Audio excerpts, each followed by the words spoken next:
আমরা নিয়মতান্ত্রিকভাবে আন্দোলন করছি। ইতিপূর্বে আমরা মানববন্ধন করেছি, সমাবেশ করেছি, কারণ ইসলামী ব্যাংকের পক্ষে এই আন্দোলন ইসলামী ব্যাংকের সবচাইতে বৃহৎ ব্যাংক এবং সারা দুনিয়ার 1000 শ্রেষ্ঠ ব্যাংকের মধ্যে এই সরকারের অস্তিত্ব থাকবে না, এই দেশের অস্তিত্ব বিপন্ন হবে। যারা আগে ছিল এরাই ভালো ছিল, আওয়ামী লীগ এবং এই বিএনপি দুই সরকার স্বৈরাচারী করে আমাদের ব্যাংক সারা দেশে দেউলিয়া করছে এবং আমরা গ্রাহকদের কোনো টাকা পয়সা আমরা লেনদেন করতে পারছি না, গেলে বলে টাকা নাই। এইরকম আমরা চাই না যে আমাদের দেশের ব্যাংক ব্যালেন্স দেউলিয়া হয়ে যাক আর আমরা হয়রানি হই।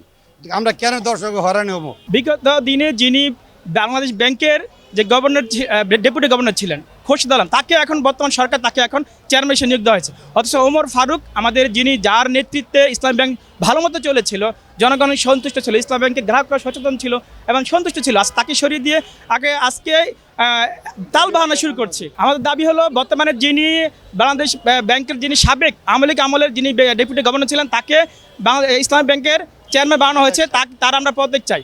এবং আমরা এই ইসলামী ব্যাংকে যারা পরিচালনা করে এসেছে, যাদের হাতে ধরে ইসলামী ব্যাংক প্রতিষ্ঠিত হয়েছিল, যারা দেশটাকে ইসলামী ব্যাংকটা ভালো মতো চালিয়েছে, তাদের দ্বারা ইসলামী ব্যাংক পরিচালিত হোক, আমরা সেটা চাচ্ছি।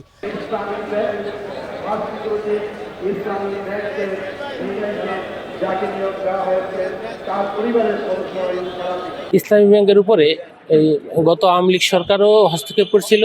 বর্তমান সরকার ক্ষমতা আসার পরপরই তারা কেন ইসলামী ব্যাংকের উপরে একটা অনৈতিকভাবে একজন বিতর্কিত ব্যক্তি, একজন মানে একেবারেই থার্ড ক্লাস ব্যক্তিকে দিয়ে, খুরশিদ আলমকে দিয়ে ষড়যন্ত্র করতেছে সরকার। আমরা এই বিরুদ্ধে 7টা দাবির মধ্যে প্রধান যে দাবিটা, এই খুরশিদ আলমকে কোনোভাবেই আমরা সচেতন গ্রাহক হিসাবে এই মেনে নিব না, এটাই হলো প্রধান দাবি। এছাড়া ছোটোখাটো কিছু দাবি আছে, ইসলামের কিছু সংশ্লিষ্টতা আছে। এখন সরকার জোরপূর্বক যে এই খুরশিদ আলমকে দিতে চাচ্ছে এবং এর জন্য এই প্রধান কার্যালয়ে ইসলামী ব্যাংকে এই দিলখুশায় আন্দোলন চলছে। আমরা আশা করি সরকার যদি তাদের এই সিদ্ধান্ত পরিবর্তন না করে, তাহলে এই আন্দোলন এই মতিঝিল থেকে সারা দেশের সমস্ত শাখায় ইসলামী ব্যাংকের গ্রাহকরা আন্দোলন করবে। পিছনের যে সংশ্লিষ্টতা ইসলামের সাথে, এটা তো আমরা সবাই দেখছি, সে আগে কী ছিল, কী অবস্থা ছিল, এবং এটার উপর ভিত্তি করে কিন্তু এই একটা তথ্য বেরিয়ে আসলো যে তার স্ত্রী ঋণ খেলাপি। সাথে সাথে কেন্দ্রীয় ব্যাংক কী করলো, বাংলাদেশ ব্যাংক থেকে প্রজ্ঞাপন দিল যে না, তার স্ত্রী যদি ঋণ খেলাপি হয় তারপরে সে এখানে তার কোনো এই পদে আসতে কোনো বাধা নেই। তাহলে কেন খুরশিদ আলমকে দিয়েই কেন এখানে রাখতে হবে, যেখানে গ্রাহকরা চাচ্ছে না? তাহলে সরকার কেন জোরপূর্বক এখানে চাপাতে যাচ্ছে? অতএব তার মাধ্যমেই সরকার এই ইসলামী ব্যাংককে লুটপাট করতে চায়। তাকে রাখলে ইসলামী ব্যাংকে তাদের যে সঞ্চিত সমস্ত কিছু ধ্বংস করে দেওয়া যায়, এটাই হলো সরকারের একটা নীল নকশা। বিগত আমলেও দেখা গেছে যে শেখ হাসিনার বিরুদ্ধে যারা আন্দোলন করেছিল, কোটা আন্দোলনকারীদেরকে সে বললো যেটা জামাত শিবির। আসলে বাংলাদেশের রাজনৈতিক প্রেক্ষাপট যখন যারাই ক্ষমতা থাকে, তো তারা আসলে অন্ধ হয়ে যায়, তারা আর কিছু খুঁজে পায় না। কোনো কিছু হলে দেশের মধ্যে তারা ওই জামাত শিবিরের উপরেই ট্যাগ দিতে চায়। আরে ভাই, আমি একজন সচেতন গ্রাহক হিসাবে, আমি 2010 সাল থেকে ইসলামী ব্যাংকে আমার লেনদেন করা হয়, নিয়মিত লেনদেন করি আমি ব্যবসায়িক হিসাবে। এখন আমাকে যদি জামাত শিবিরে ট্যাগ দেওয়া হয়, এটা শুধুমাত্র একটা রাজনৈতিক বক্তব্য। এই ট্যাগ শেখ হাসিনাও দিয়েছিল, এরাও এখন একই গন্ধ খুঁজছে যে না, এরা জামাত শিবিরের সদস্য। এখানে জামাত শিবিরের কী হলো ভাই? এখানে আমি একজন সচেতন গ্রাহক হিসাবে আমি কি এই ব্যানারে সদস্য থাকতে পারি না? সদস্য থেকে আমার আমানত আমার রক্ষা করার জন্য, আমার এই ব্যাংক, আমার ব্যাংকের ভালোর জন্য আমি আন্দোলন করতে পারি। এই কথা সম্পূর্ণ মিথ্যা এবং ভিত্তিহীন।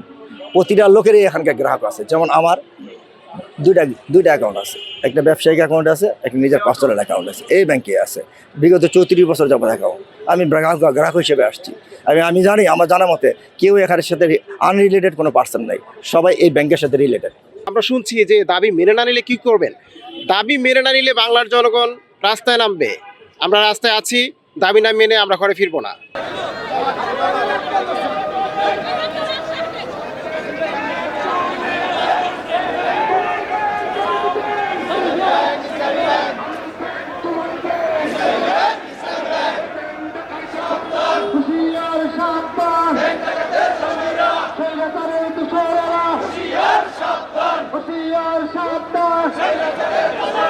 ইসলামের কালো হাত ভেঙে দাও, ঘুরিয়ে দাও।